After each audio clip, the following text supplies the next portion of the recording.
Hello Tubesters, it's Gav. Welcome to another one of my videos. We're looking at a Napoleonics update today of the little 28mm Perry plastic Napoleonic French line infantry. Again, just the 6 to show you. As I said before, as I get 6 done, I'll Archie making an appearance, or he's actually left the building, I think. Anyway, yeah, 6 plastic figures completed. I've got, so that's all the centre companies. I've got apart from the command stand, which I'm painting at the moment, which has still got primed faces and cross belts. Still have to have a couple of white applications done to them, and the drummers, a fair bit to that. Anyway, that's not what we're looking at. We're looking at these 6, aren't we? So yeah, I've still got the 2 flank companies to do, and is it 4? It looks, I can't remember if it's 4 or 6 voltigeurs in skirmish order to do as well. As I say, I'm only doing these on the side. The Napoleonic Commission, I've got the officers almost, and the musicians, the 2 trumpeters, almost done.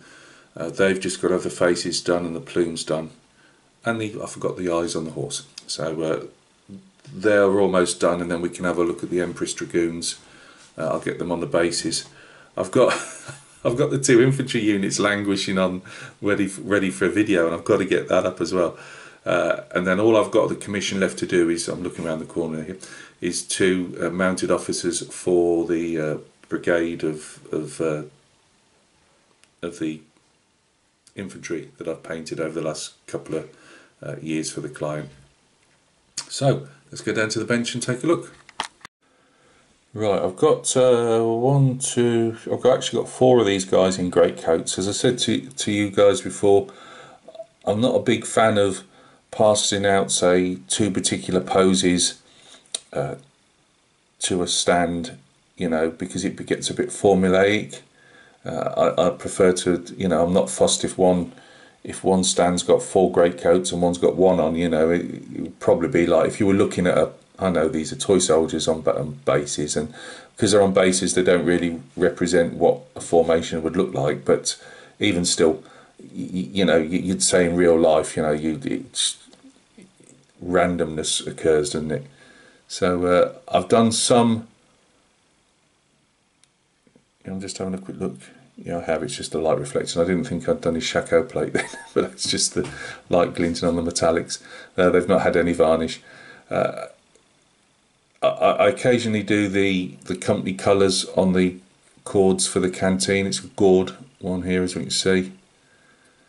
He's got his boots hanging off the back. Got a few hobnails in his boots. It's always, especially when they haven't had a bit of varnish to damp down the look of them. The metallic tends to sparkle away a fair bit, but that's our one guy. There will be some photos at the end, as always. I know it's all looking a bit samey now, but I just enjoy putting them up, so you'll just have to indulge me. I've done him with just the white cords on his drinking canteen.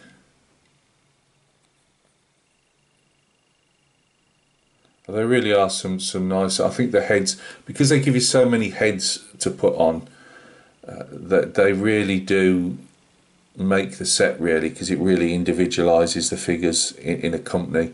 And there's a fair few poses as well, but the heads particularly, because even if you had, say, 3 of these heads in your battalion, if you turn them around different ways, you know, it's even turning a head around will just give, when you look at the unit, it will just give that bit of, again, randomness to it. You know, it's not looking like everybody else's unit. Put the odd, you know, badge on the cartridge boxes. Just the very odd one there. This is late in the day of the 100 days in it, and they've got very much a campaign look, so I didn't want to go over the top making them too parade ground, and all their equipment looking brilliant.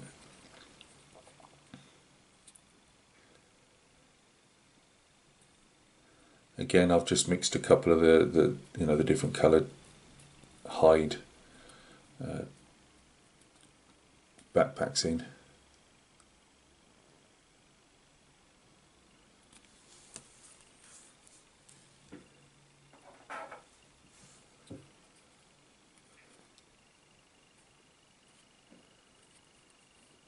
But yeah, they have been really enjoyable. As I say, I'm not hitting them hard. It's literally when I've got 5 minutes, and as you all know, I'm doing my bits of my modelling. I've got a load of, again, I turned an easy modelling little project into a gigantic figure painting. I thought, oh, I'll have some 20mm Panzer Grenadiers on the back of this 1:72 scale tank, and well, I'll have a few crew, and I'll have a couple of standing ones, and I've ended up painting literally, or I'm in the process of painting, probably about 16 odd figures, which again is taking a hit on these guys time wise.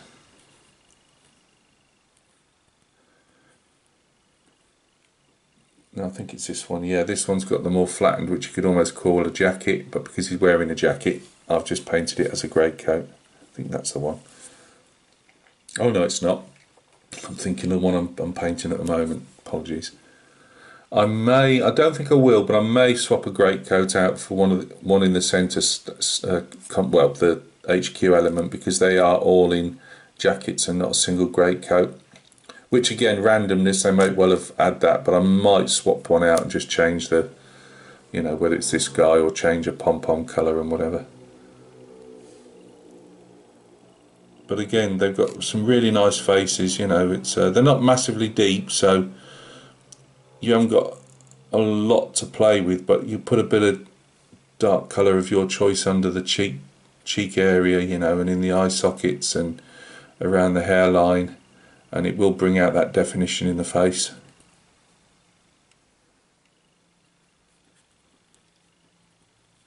And again with the ochre trousers on some.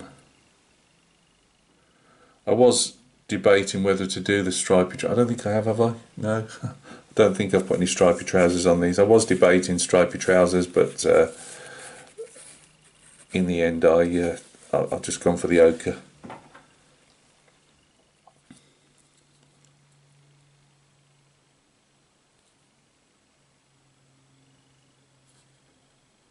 Done a few little patches there where they've just sewn up with the existing trouser material.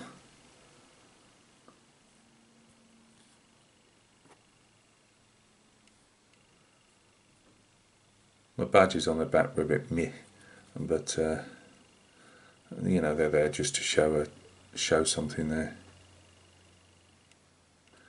And that's the 6 that we've got. As I say, I'll take a couple of photographs when I've done that, just with this video camera, because it can take stills. They're never very good because it is a it's not an expensive video camera, and it's not obviously there to take fantastic still photographs either, but they do for what I want. So we've got, at the moment, this is the type of we've got so far with the officers, or officer, you only get the one. As I say, even though I'm selling these on, if I did these again, and I've got a hussar, British hussars to paint next to sell, but if I was to do this again, I would buy a couple of command sprues, because I do like an extra drum or two and an officers and stuff, so I'd probably do that. So yeah, that's the command element that I'm working on at the moment, but obviously these are the guys we've got to show. So thank you very much for stopping by and taking a look. We're getting there extremely slowly, but it gives you something to look at anyway when you're bored. As I say, command stand, as you can see, is halfway, 2/3 there, and then we've got the whatever company I'd just pick off the shelf next, but it'll be Grenadiers or Voltigeurs, obviously. So look after yourselves. Thanks for stopping by and taking a look.